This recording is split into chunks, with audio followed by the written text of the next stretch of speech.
ukur adalah nilai ketaatan kepada Allah. Urusan kemuliaan yang jadi standarnya adalah nilai ketaatan kepada Allah. Anda adalah sosok yang taat, Anda sosok yang taat dalam ibadah, taat dalam syariat, Anda adalah seorang hamba yang mulia. Namun sebaliknya, apabila Anda adalah sosok yang selalu menerjang perkara-perkara yang Allah haramkan, sosok yang melanggar aturan-aturan Allah, maka Anda adalah hamba yang hina. Ini kata Ibnu Katsir.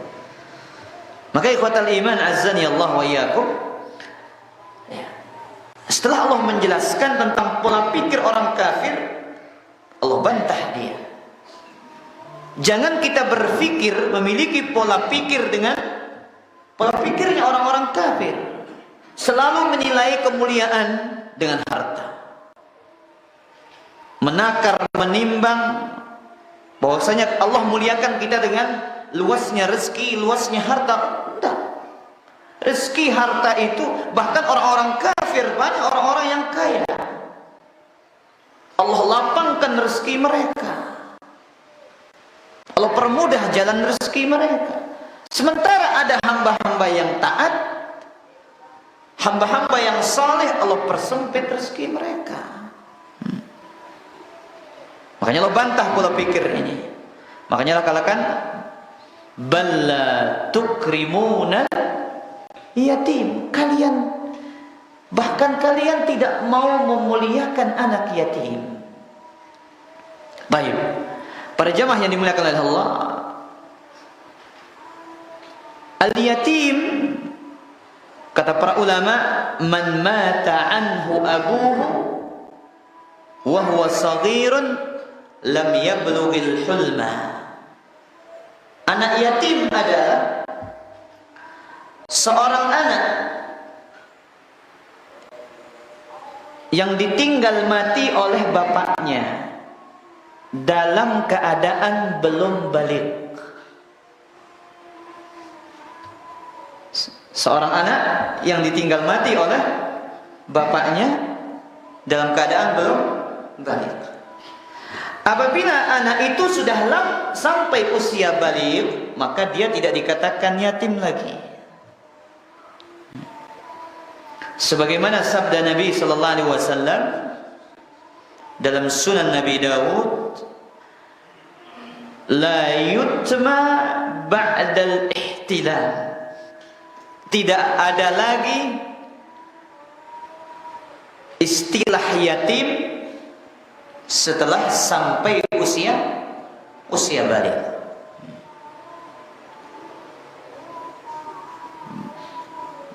Baik. Kemudian ada istilah lain.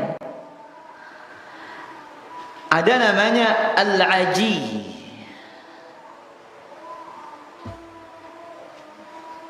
Ya. Al-aji minan nas alladhi yafqidu ummahu. Al-aji adalah orang yang kehilangan ibunya. Orang yang meninggal dunia, ibunya disebut dalam istilah bahasa Arab ajiyun.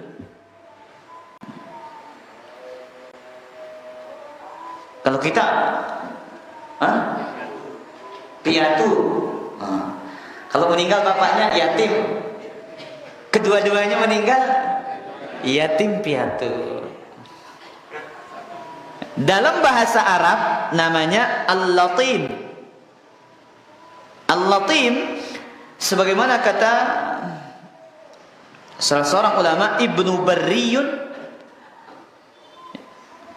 wal-latimu alladhi yamutu abawahu. Al-latim adalah seseorang yang meninggal dunia ibu dan bapaknya, kedua orang tuanya. Kata istilah yatim, ya, meninggal dunia siapa? Bapaknya. Aji, ibunya. Al-latim, meninggal kedua orang tuanya. Taib. Allah Azza wa Jalla mengatakan kita kembali, kalian tidak memuliakan anak yatim. Ayat yang mulia ini menunjukkan beberapa faedah. Disebutkan dalam kitab Aunur Rahman. Apa di antara faedah ayat ini?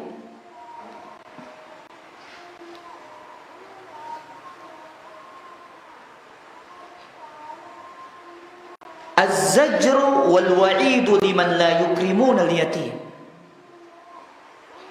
Ancaman bagi orang-orang yang tidak memuliakan anak yatim.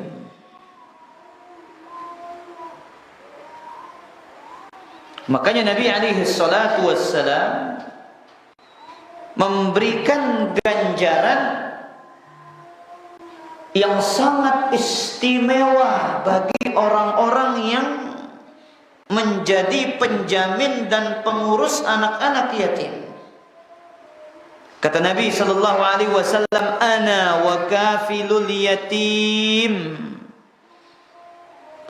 Aku dan orang-orang yang mengurusi anak yatim fil jannati hakadha, di dalam surga seperti ini. Beliau berisyarat dengan jari telunjuk jari tengahnya, kemudian beliau renggangkan sedikit. Tidak dirapatkan, direnggangkan. Artinya orang-orang yang mengurus anak yatim dan ya Nabi alaihi salatu wassalam di dalam surga, manzilah mereka, kedudukan mereka sangatlah dekat. Baik, kemudian ayat ini juga menunjukkan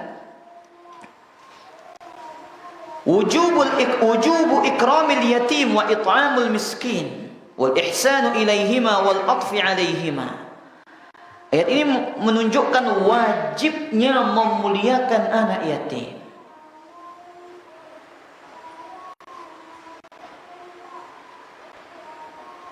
Istilah yang kita jelaskan tadi sampai usia balik kita wajib dimuliakan.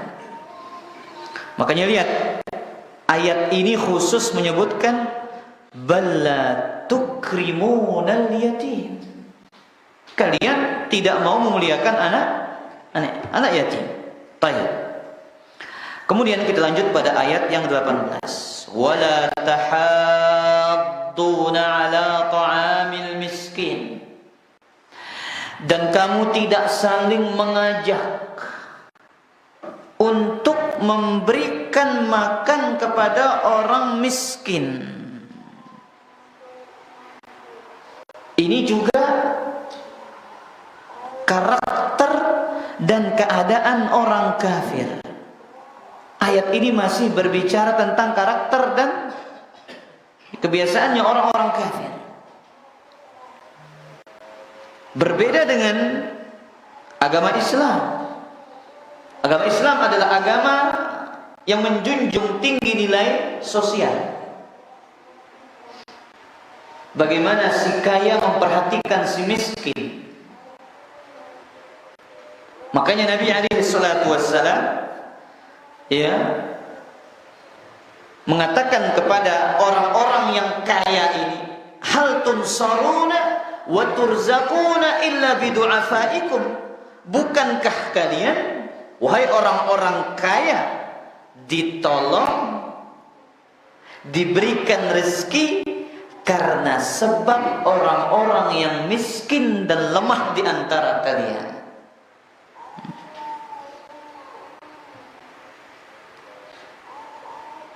Maka di antara ibadah yang mulia ini adalah it'amut ta'am, memberikan makan kepada orang miskin. Kemudian ada istilah yang sering kita dengar juga, istilah apa? Fakir.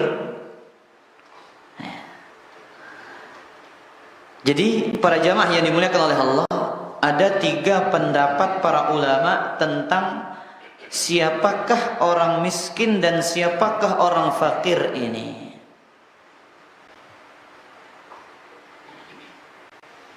Pendapat pertama mengatakan fakir itu lebih parah dan lebih membutuhkan daripada miskin.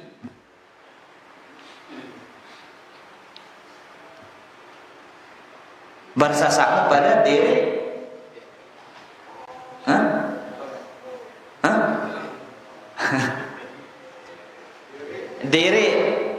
Dere itu miskin atau fakir? Miskin. Kalau fakir? No, bingung.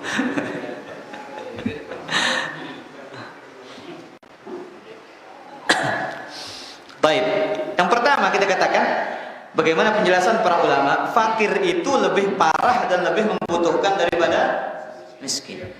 Pendapat yang kedua sebaliknya, menyatakan miskin itu lebih parah dan lebih membutuhkan dari yang fakir.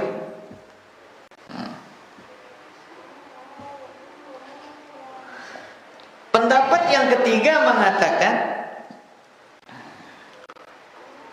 fakir dan miskin itu sama. Fakir dan miskin itu apa? Sama. Baik. Kemudian para ulama berdalil, di antara dalil yang disebutkan oleh para ulama kita, ya, pendapat yang mengatakan fakir itu lebih butuh daripada miskin ini pendapat Ibnu Hajar, dan ini pendapat mayoritas ulama ahli hadis dan pendapat Al-Imam Syafi'i. Beliau mengatakan fakir itu lebih butuh daripada miskin. Berdalil dengan firman Allah dalam surat Al-Kahfi, wa ammas safinatu fakanat limasakin ya'maluna fil bahr. Adapun perahu-perahu itu miliknya orang miskin.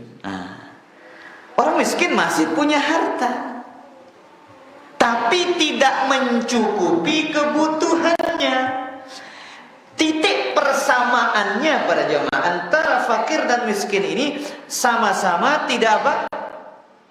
Mencukupi kebutuhan. Tapi kalau dari sisi lebih parahnya, menurut mazhab Imam Syafi'i dan ulama ahli hadis, sebagaimana nukilan Ibnu Hajar, mana yang lebih parah? Fakir. Dengan dalil ini. Sebagian ulama membedakan, apa kata mereka? Di antaranya Imam Al-Qurtubi, al-faqir al-muhtajul muta'affif alladhi la yas'al. Yang namanya fakir itu orang yang membutuhkan tapi dia jaga kehormatannya, tidak suka minta-minta. Ndek nagirang makir. Bahasa Anda. Berarti tidak cocok ya kita pakai istilah makir itu, orang yang minta-minta itu miskin namanya. Kenapa kata Al-Imam Al-Qurtubi, wal miskin al-muhtajul mutazallil yas'al. Dia orang yang membutuhkan dan menghinakan dirinya dengan meminta-minta. Saino dengan makir. Berarti kalau pakai istilah Al-Imam Al-Qurtubi ini dengan miskin, bukan makir. Jelas berarti? Baik. Maka ayat ini juga menunjukkan apa? Wajibnya memuliakan orang-orang miskin. Baik, kita lanjut. Ayat yang keberapa, Bu Baris? Ayat ke-19. Allah Azza wa Jalla berfirman, wa ta'kuluna at-turasa aklan lamma. Sedangkan kamu memakan harta warisan dengan cara mencampur adukannya tanpa membedakan yang halal dan yang haram. Al-Imam Al-Qurtubi menukilkan sebuah tafsir dari Ibnu Az-Zaid rahimahullah. Apa kata beliau? Lihat kata istilahnya ini, aklal lamma. Apa nama al-aklul lam dalam bahasa Arab? Al-aklul lam alladhi ya'kulu kulla syai'in yajiduhu. Orang yang memakan segala sesuatu yang dia dapati. Mbesi daitna ambesna dah. Ndek na pilihan. Mbesi daitna pokoknya tamang wah. Ndek ulah para-para. Ini namanya aklul lam. Orang yang dia mendapati sesuatu dia makan tanpa harus memilah dan memilih. Ya. Kemudian kata beliau, la yas'alu anhu ahalalun huwa am haram. Dia tidak bertanya apakah itu halal atau haram. Ini banyak manusia di zaman ini namanya aklul lam. Banyak manusia di zaman ini aklul lam. Cocok kata Nabi SAW dalam Sahih Muslim, ya'ti 'alan nasi zamanun, akan datang kepada manusia ini suatu zaman, la yubalil mar'u min aina akhadhal mal. Seseorang tidak peduli dari mana dia mengais hartanya. Amin halalin amin haram. Apakah dari halal ataukah dari ini namanya aklul lam.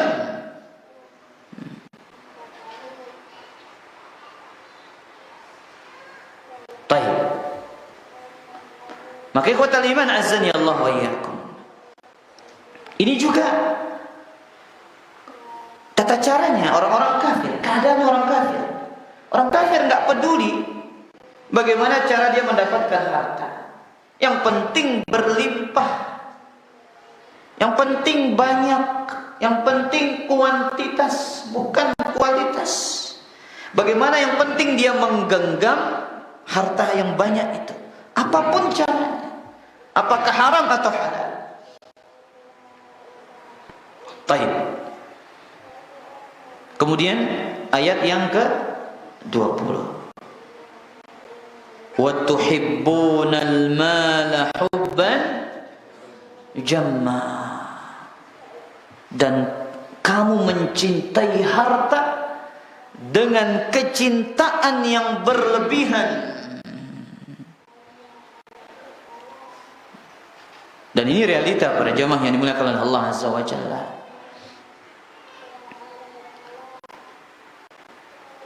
Fitnah umatku, kata Nabi SAW, likulli ummatin fitnatun.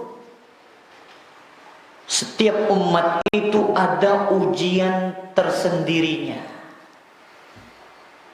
Wa fitnatu ummatil mal, dan ujian umatku terletak pada harta.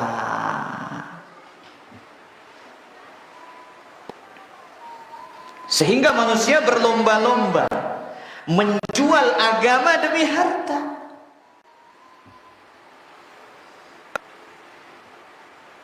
Menerjang hukum Allah, menerjang perkara-perkara yang Allah haramkan demi apa? Demi harta. Kecintaan yang luar biasa.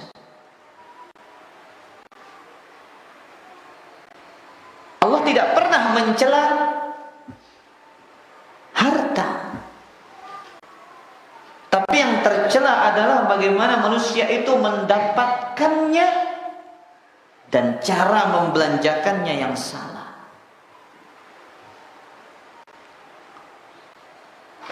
Makanya ni'mal mal, sebaik-baik harta itu adalah di tangan orang-orang yang baik, di tangan orang-orang yang soleh. Namun seburuk-buruk harta adalah apabila dia berada di tangan orang-orang yang tidak soleh. Dicari dengan cara yang haram, dibelanjakan dalam perkara yang haram. Wa tuhibbunal mala hubban jamma.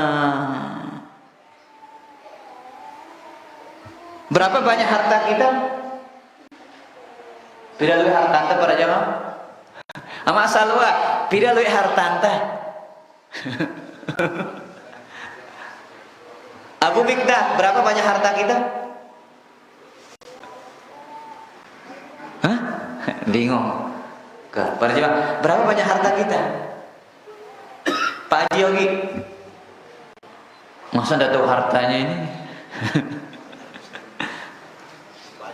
Banyak lah ilallah, gue kayak anak kerja harta. Banyak harta. Para jamaah, harta kita cuma 3. Berapa harta kita? Cuma 3. Dalam Sahih Muslim, Nabi SAW bersabda, yaqulu ibnu Adam mali mali. Anak manusia mengatakan, hartaku, hartaku, duwe bandangku, duwe bandangku. Qal wa hal laka ya ibn Adam min malik? Wahai ibnu Adam, tidak ada yang kau miliki dari harta ini kecuali 3. Kata Nabi SAW, ma akalt fa abnait, yang engkau makan kemudian habis. Berapa beras di rumah? Rezeki Anda hari ini yang Anda makan, itu aja. Itu harta Anda hari itu. Nggak mungkin Anda punya 2 ton, 3 ton masuk semua ke dalam perut ini, nggak mungkin. Itu harta manusia. Apa yang engkau makan kemudian habis begitu saja. Aw labista fa ablait. Yang kedua harta manusia itu apa yang engkau pakai, kemudian dia usang dan luntur. Ini para jamaah layak wah. 2015 ini semenjak saya lulus sudah ini para jamaah, berapa tahun ini di keruan warna. Nah ini dia, au tasaddaqta, harta kita yang ketiga, atau yang engkau sedekahkan, fa amdaita, yang akan berlalu begitu saja. Pira hartanta? Telu. Enggak ada. Si tekakan, si tekadu, si tersedekahan. Enggak ada. Si lain aja perhiasan. Namun temate bilin lentang teh ya. Untuk masih hidup arak jatah tah. Kalau kita meninggal dunia, kita akan tinggalkan. Jadi perebutan, jadi perkahalian, perkelahian. Ini harta manusia. Cuman berapa? Cuman 3. Pira Bu Baris? 1. 2. Yang kita pakai. Andika yang ketiga? Yang kita sedekahkan. Baik, kita lanjut ayat yang Ayat yang ke-21. Allah Azza wa Jalla mengatakan,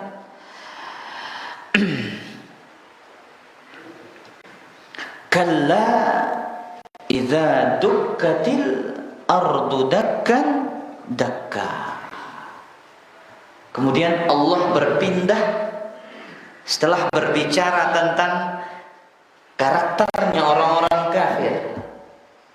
Kemudian Allah menyebutkan tentang peristiwa pada hari kiamat. Allah berfirman, kalla, sekali-kali tidak. Idza dukkatil ardu dakkan dakka. Apabila apabila bumi diguncangkan berturut-turut, dibenturkan. Kita tafsirkan ayat ini dengan beberapa ayat. Yang pertama surat Al-Haqqah ayat 14. Kalla idza dukkatil ardu dakkan dakka. Allah mentafsirkan ayat ini juga dengan surat Al-Haqqah ayat 14. Wa humilatil ardu wal jibalu fadukkata dakkatan wahidah. Pada hari kiamat bumi dan gunung-gunung akan diangkat oleh Allah, kemudian dibenturkan dengan sekali benturan.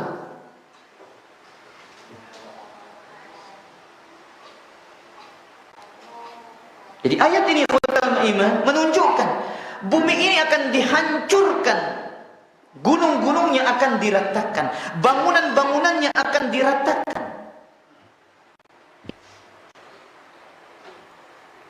Bahkan di dalam surat Al-Muzammil ayat ke-14 Allah mengatakan yauma tarjuful ardu wal jibal wa kanatil jibalu katsiban mahila. Pada hari di mana bumi dan gunung-gunung akan digoncang oleh Allah Azza wa Jalla dengan sekeras-kerasnya, dan gunung itu akan menjadi tumpukan pasir yang berterbangan, kasiban mahila. Jadi Allah Azza wa Jalla akan goncang bumi, kemudian Allah akan ratakan dengan serata-ratanya. Itu peristiwa dimulainya datangnya hari kiamat. Makanya Allah katakan inna zalzalatas saati syai'un azim. Sesungguhnya gempa pada hari kiamat itu sangat dahsyat. Sampai-sampai yang tadhalu kullu murdi'atin amma arda'at wa tada'u kullu dhati hamlin hamlaha wa taran nasa sukara wa ma hum bisukara walakinna adzaballahi syadid. Kalian akan melihat wanita yang menyusui akan melemparkan anaknya, wanita yang mengandung akan melahirkan kandungannya. Engkau akan melihat manusia seperti orang-orang yang mabuk, padahal mereka tidak mabuk. Akan tetapi walakin azaballahi syadid, siksa Allah Azza wa Jalla yang sangat pedih dan menyakitkan. Baik. Kemudian ayat keberapa Andika? Dua-dua. Alhamdulillah. Wa jaa rabbuka wal malaku saffan saffa. Dan datanglah Rabbuk, Tuhanmu, wal malaku saffan saffa, sedangkan malaikat dalam keadaan berbaris-baris. Apa maksud ayat ini? Ay wa jaa rabbuka ya Muhammad li faslil qada'i bainal ibad. Allah Azza wa Jalla akan datang wahai Muhammad untuk memutuskan putusan di antara hamba-hambanya. Yaitu ketika Nabi alaihi salatu wassalam meminta syafaat yang disebut dengan maqam mahmud, yang disebut dengan asy-syafa'atul uzma, syafaat teragung. Ketika orang-orang di padang mahsyar menunggu dalam jangka waktu yang sangat lama,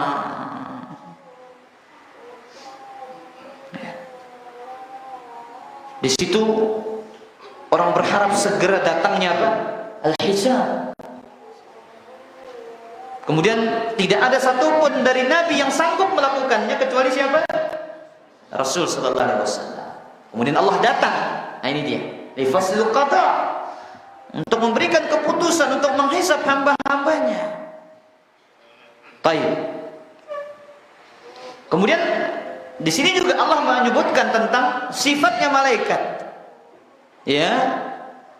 Malaikat dalam keadaan apa?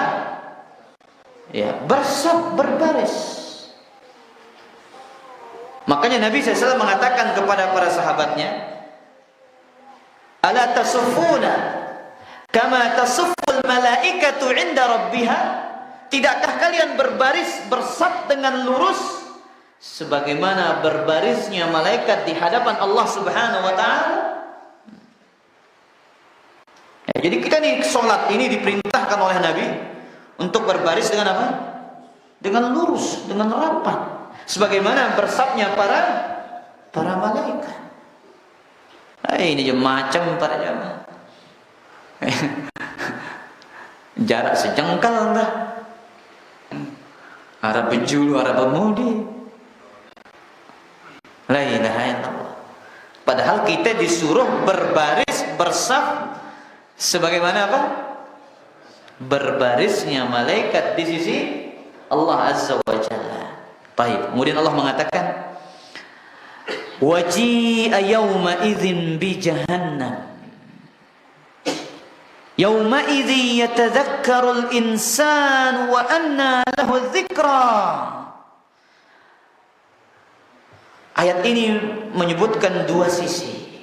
Allah Azza wa Jalla mengatakan pada hari itu diperlihatkan neraka jahanam. Sisi pertama. Sisi yang kedua, yauma idzi yatadzakkarul insanu wa anna lahu dzikra. Pada saat itulah manusia itu sadar. Tapi tidak berguna lagi kesadarannya. Lek jelo itu jendek narak dengan dia sadar pada jemaah. Pada hari itu semua manusia sadar. Tapi kesadaran yang tidak berguna lagi. Para ulama menyebutkan, kenapa dia dikatakan jahannam?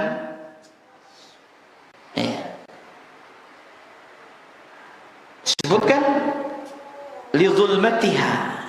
Satu, karena gelapnya neraka itu. Yang kedua, wa bu'di qa'riha, karena dalamnya neraka itu. Jadi dinamakan jahannam. Satu karena gelapnya, dalamnya, wa syiddati harriha, karena saking panasnya.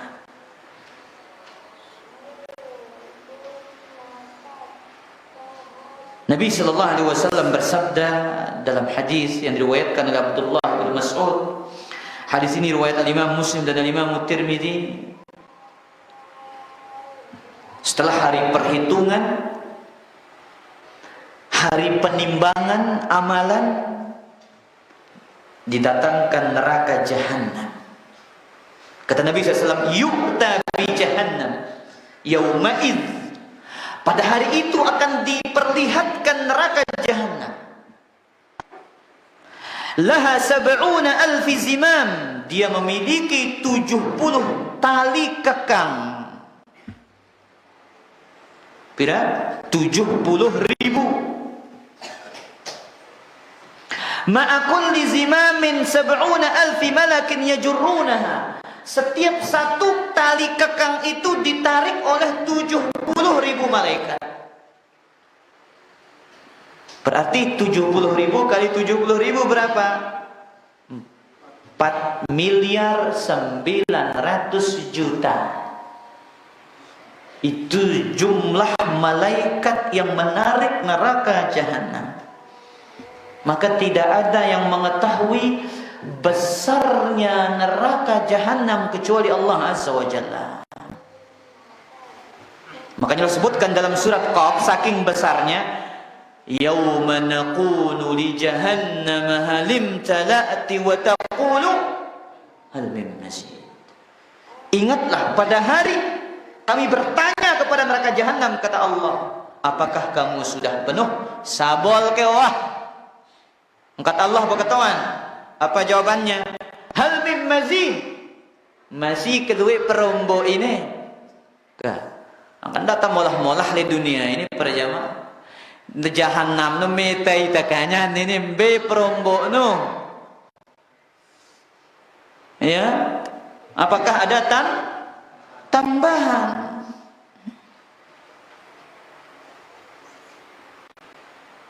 Jadi ayat ini menunjukkan kepada kita beriman neraka jahanam itu berbicara. Bahkan dalam surat Al-Furqan, ya, Allah menyebutkan neraka jahanam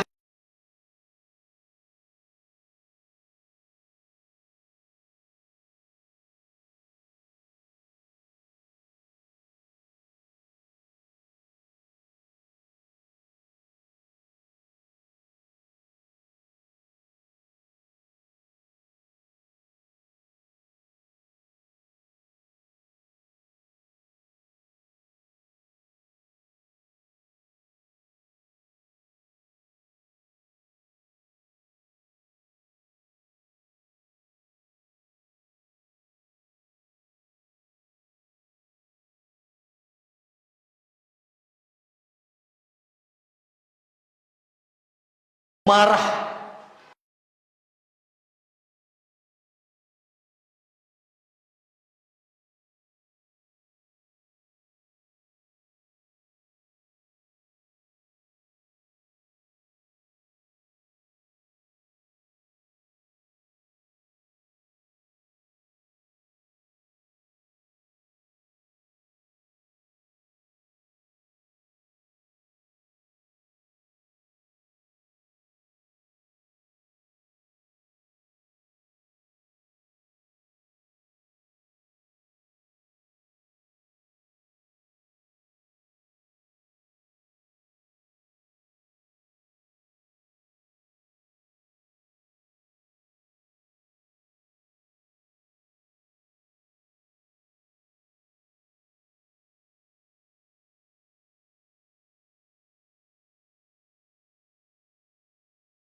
Aku menjadi hamba yang saleh.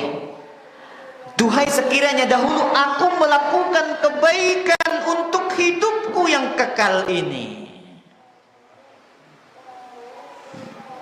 Disitulah muncul penyesalan yang tidak bermanfaat lagi. Makanya di sini para ulama ahli tafsir mengatakan pada hari itu semua manusia menyesal, orang kafir dan orang-orang beriman. Tidak ada yang tidak menyesal. Oh, beriman kita, alhamdulillah. Lagu selapu tak agen nyesal. Yang kurang ibadahnya akan nyesal. Orang kafir jelas pasti menyesal karena dia akan menjadi penghuni neraka. Orang beriman menyesal kenapa? Dia merasa ibadah-ibadahnya kurang banyak, kurang kualitas, kurang kuantitas. Nas'alullah salam wal afiyah. Makanya Ibnu Katsir mengatakan dalam tafsirnya, yakni yandam ala ma kana salaf minhu minal ma'asi. Manusia itu menyesal atas apa yang dahulu dia perbuat dari maksiat. Wa yawaddu law kana izdada min at-ta'ati in kana ta'ian. Yang taat dia menyesal, dia berangan-angan. Kenapa dia tidak rajin dalam melakukan ketaatan? Makanya cocok ada sebuah ucapan yang indah pada jamaah yang Allah. Ini renungan bagi kita semua. Ini tamparan keras bagi kita semua. Ini cambuk yang menyakitkan bagi kita semua. Ucapan Muhammad ibn Abi Umairah.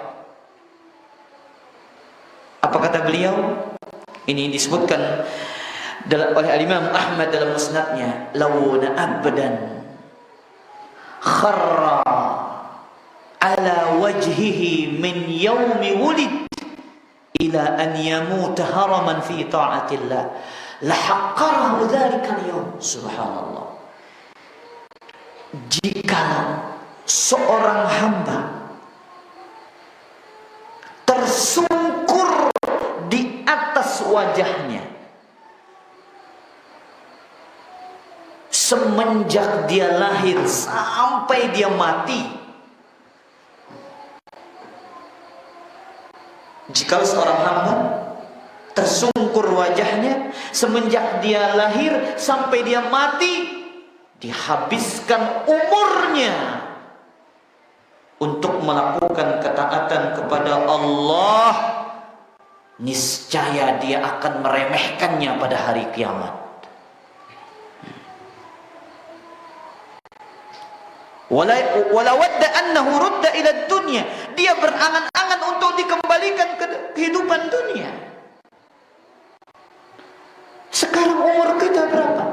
Berapa persen sia-sianya? Berapa persen ngajinya? Berapa persen sholatnya? Berapa persen yang haramnya? Berapa persen tidurnya? Berapa persen mencari dunianya? Ini lihat, seandainya, kata Muhammad ibn Abi Umar, seandainya seorang hamba semenjak dia lahir sampai dia mati, dia sholat, dia taat, dia beribadah kepada Allah, namun ketika dia berjumpa dengan Allah pada hari kiamat, dia akan menganggap kecil amalannya itu, tidak ada apa-apanya. Bagaimana dengan yang kurang-kurang? Jadi ketika kita dimasukkan ke dalam kuburan ini sudah nyesal kita. Makanya jenazah itu kemana dia bawa aku? Kemana mereka membawa aku? Sudah menyesal. Ketika keranda itu dipikul, orang-orang yang melakukan dosa dan maksiat ini sudah menyesal. Mulai dari situ penyesalan. Apalagi ketika diperlihatkan neraka jahanam yang memegangnya 70.000 malaikat setiap satu kekangan, maka cocok. Di situ manusia akan mengatakan, ya laitani qaddamtu li hayati. Ini peringatan bagi kita semua. Baik. Kemudian Allah mengatakan, kita selesaikan tafsirnya para jamaah. Kita ringkas. Yang keberapa Abu Faris? 25. Fayawma izin la yu'azzibu azabahu ahad. Maka pada hari itu tak ada seorang pun yang mengazab seperti azabnya Allah.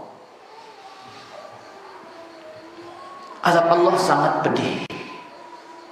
Nabbi ibadi anni anal ghafurur rahim wa anna azabi huwal azabul alim. Kata Allah Azza wa Jalla, Nabbi ibadi, kabarkan kepada hambaku.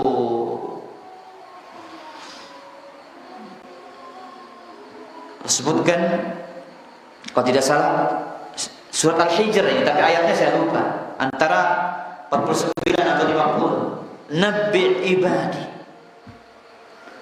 kabarkan kepada hamba, anni anal ghafurur rahim, aku adalah zat yang maha pengampun lagi maha penyayang. Wa anna azabi wal azabul alim, kabarkan juga kepada hambaku, siksaku sangatlah pedih dan menyakitkan.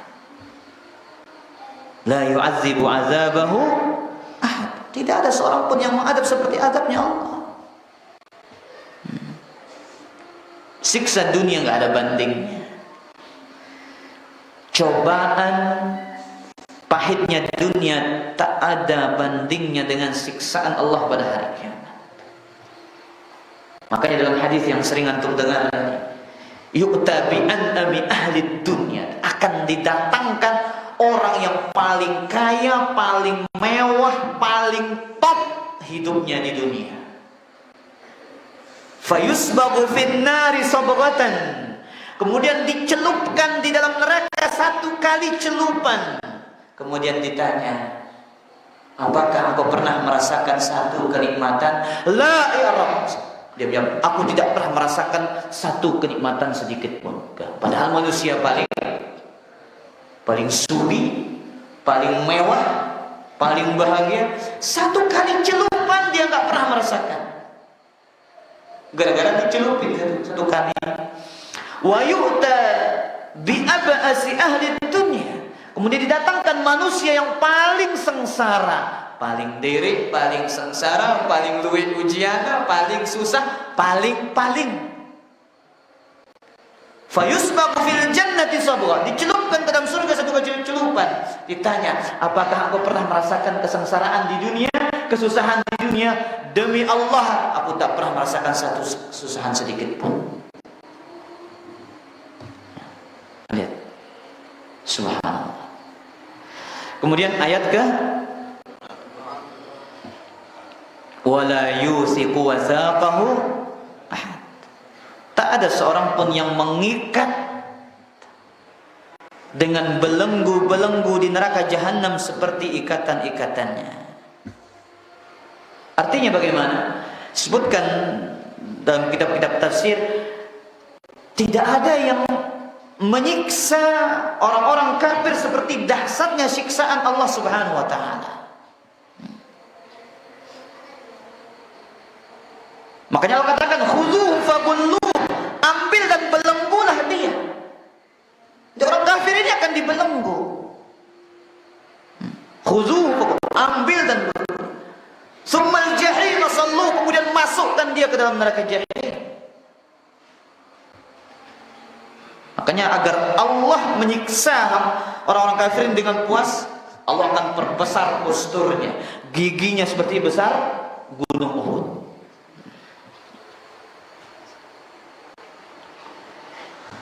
Baik, kita lanjutkan, tinggal berapa 4 ayat, terjemahkan cukup, tidak panjang-panjang.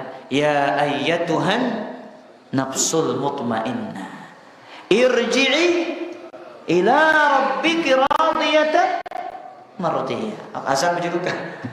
Azan dah azan. Azan dulu.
Alhamdulillah wassalatu wassalamu ala Rasulillah wa ala alihi wa ashabihi wa man tabi'ahu dah amma ba'd.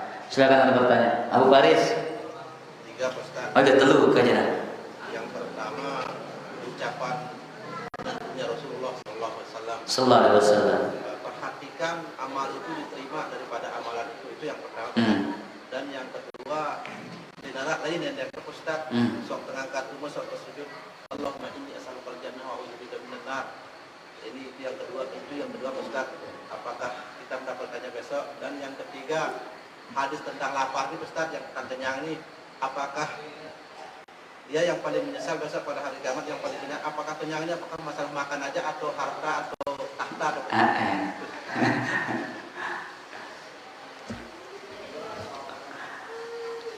Pertanyaan pertama tentang ucapan Ali radhiyallahu taala anhu. Kunu liqabulil amali asyaddu ihtimaman minkum bil amal. Hendaklah kalian fokus,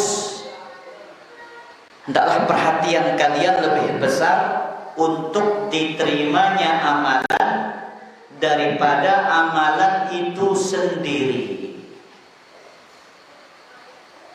Apa maksudnya? Maksudnya para jamaah, kita harus lebih perhatian kepada kualitas amalan daripada kuantitas. Ndak nelui doang lagu, ya, macam campur aduk. Jangan banyaknya saja tapi tidak ada contoh. Sedikit tapi berkualitas. Makanya kata Abu Darda, la an astayqina annallaha yataqabbalu minni salatan wahidah ahabbu ilayya minad dunya wa ma fiha. Aku yakin Allah menerima satu salat dariku lebih aku cintai daripada dunia dan seisinya. Makanya kita beramal bukan hanya sekedar melepaskan kewajiban, menunaikan tugas, enggak. Tapi kita berusaha, kita fokus bagaimana amalan itu menjadi pemberat timbangan amal kebajikan kita. Makanya salah, aduh, sok sholat. Yang penting sholat, salah. Tapi bagaimana? Bagaimana salat itu menyelamatkan saya? Bagaimana salat saya diterima di sisi Allah? Bagaimana salat saya menjadi nuran wa burhanan wa najat, sebagai cahaya, penyelamat, bukti di hadapan Allah Subhanahu wa taala. Itu tujuan kita. Ada sok ngaji, bukan sok ngaji. Bukan yang penting ngaji, tapi ngaji bagaimana agar ngaji itu menambah ketakwaan kita kepada Allah. Ngaji itu menambah rasa takut kita kepada Allah SWT. Jelas Baris? Jelas. Nomor 2 apa tadi? Kita berdoa minta surga dan kita bilang ke sujud, apakah kita mendapatkan itu? Rajin berdoa minta surga dan dijauhkan dari api neraka. Apakah kita akan mendapatkannya pada hari kiamat? Ini pertanyaan Abu Faris. Maka Abu Faris, ya, jawabannya, apabila doanya diiringi amalan, maka dia akan dapatkan. Tapi berdoa tidak berusaha bisa. Ya Allah, jadikan aku penghuni surga. Sholat tidak mau, menuntut ilmu tidak mau, melaksanakan kewajiban enggak mau. Bagaimana masuk surga? Dan doa diiringi dengan apa? Dengan usaha. Melalui minta rezeki, seperti mencari rezeki. Ya Allah, turunkanlah rezeki yang banyak. Lagu apa pegawainya? Tindo dan balik. Tidur aja kerjaannya. Bisa datang rezeki itu. Berpaut kena kita datang. Ya. Nah, Allah Ta'ala alam. Yang ketiga, Apa yang ketiga, orang yang paling panjang laparnya pada hari kiamat adalah orang yang paling apa? Kenyang di dunia. Apakah maksudnya kata Bu Baris orang yang bagaimana Bu Baris?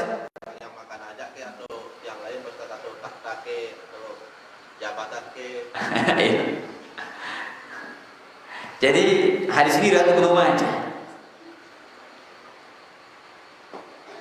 Jadi ada ceritanya. Ada seorang lelaki tajasya. Apa itu tajasya? Bersendawa. Beli katakan. Ya, dia bersendawa di sini Nabi SAW. Apa kata Nabi? Kuffa jusya'aka anna. Tolong tahan sendawamu. Fa inna aqwalakum ju'an yaumal qiyamah aktsarukum shib'an fid darid dunya. Yang paling panjang laparnya hari kiamat adalah yang paling lama kenyangnya, yang paling kenyang di dunia. Urusan makan itu. Ya, Sobaris? Wallahu taala alam. Wah, biwa. Ke kurbani. Tidak loh. Jadi seseorang dengan alasan kesempitan harta makanya dia tidak menuntut ilmu. Apa itu kriteria orang kafir? La ilaha illallah. Sesuai ayat 17 atau 16. Jadi ada orang yang disempitkan ilmunya, disempitkan rezekinya, sehingga dia tidak mau menuntut ilmu. Ilmu itu wajib, menuntut rezeki juga wajib untuk menafkahi keluarga. Masing-masing waktu itu ada, masing-masing dua perkara itu ada waktunya, betul apa tidak? Masa 24 jam target begawean kanyan? Enggak. Abu Mikdad, kira-kira 24 jam kita kerja? Enggak. Hanya saja kita ini lebih memprioritaskan rezeki daripada ilmu. Dan bukan termasuk sifatnya orang kafir di situ, tapi dia melalaikan kewajiban. Apa kewajibannya? Menuntut ilmu. Sudah kita bahas di masjid Kota Kebon itu. Doa setiap pagi itu. Allahumma inni as'aluka ilman nafi'an wa rizqan wa amal. 3 tujuan manusia setiap hari itu. Tentu para jamaah, 3 tujuan kita setiap hari ini. Kata Syekh Abdul Razak, 3 tujuan kita tiap hari. Apa? Ilmu yang bermanfaat, rezeki yang halal, amalan yang diterima. Dan ini menunjukkan setiap hari itu harus ada ilmu. Harus ada porsi ilmu itu. Makanya kalau antum tidak punya kesempatan selesai maghrib, tuntut ilmu itu.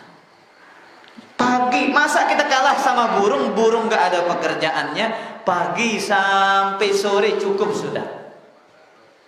Tidak ada ceritanya burung itu terbang malam. Sekarang cari burung ada terbang. Kesebunan tahu kan? Maka para jamaah yang dimuliakan oleh Allah, menuntut ilmu ada waktunya, mencari rezeki juga Allah persiapkan waktunya. Bukan Allah katakan, fa idza qudiyatis salatu fantashiru. Kalau selesai ditunaikan salat, silahkan berterbangan. Cari karunia Allah itu. Allah enggak larang kita. Tidak bala itu. Wajib nu enggak lupa. Wallahu taala a'lam. Abu Hirzi. Terkait yatim itu, Ustaz. Niat apa?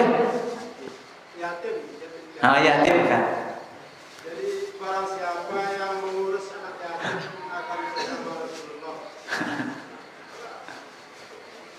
Ini maksud pengurus sing mbene tapi pengurus ya Rio impan lebar ya. Sekedar ngurus sumbangan doang. Dua-duanya termasuk. Antum ngasih dia sumbangan, antum nggak punya duit tapi antum berusaha mencarikan sumbangan, dapat dia. Jelas sampai di sini? Nah, wallahu ta'ala a'lam. Abu Mikdad. Kita berdoa. Rabbana atina fid dunya hasanah wa fil akhirati hasanah wa qina adzabannar. Ustaz, angan saja ya Allah, kan kepeng jangan Ustaz. Termasuk kita lihat ayat waktu di malam. Allah ya.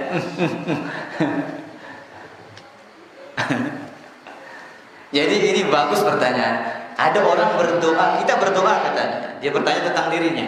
Kita berdoa, Rabbana atina fid dunya hasanah wa fil akhirati hasanah wa qina adzabannar. Tapi doa itu maksudnya duit saja katanya. Apakah termasuk ayat itu? Jelas. Wa tuhibbunal mala hubban jamma. Kalian sangat mencintai harta dengan kecintaan yang sangat besar. Padahal ayat itu berbicara tentang apa? Dunia itu satu. Wahai Allah, berikanlah aku di dunia ini satu. Kemudian akhirat berapa? Dua di situ. Wa fil akhirati hasanah wa qina. Akhirat dua permintaan kita. Menunjukkan pada jemaah yang dimuliakan oleh Allah, ya, akhirat itu prioritas. Kemudian, ya, jangan minta dunia saja. Apalagi kan niatnya Rabbana atina fid dunya hasanah wa fil akhirati hasanah wa qina. Apa isi maksudnya? Kepeng. Bukan itu saja. Tapi yang terpenting wa fil akhirati hasanah wa qina azabannar. Maka di sini para ulama juga mengambil istinbat para jamaah. Apa istinbatnya? Beramal akhirat untuk tujuan akhirat dan dunia boleh dengan syarat niat akhiratnya lebih besar daripada niat dunianya. Jelas? Wallahu ta'ala a'la wa alam. Demikian kajian kita pada kesempatan malam ini. Kurang lebihnya mohon maaf. Subhanakallah bihamdika asyhadu an la ilaha illa anta astaghfiruka wa atubu ilaik. Wassalamualaikum warahmatullahi wabarakatuh.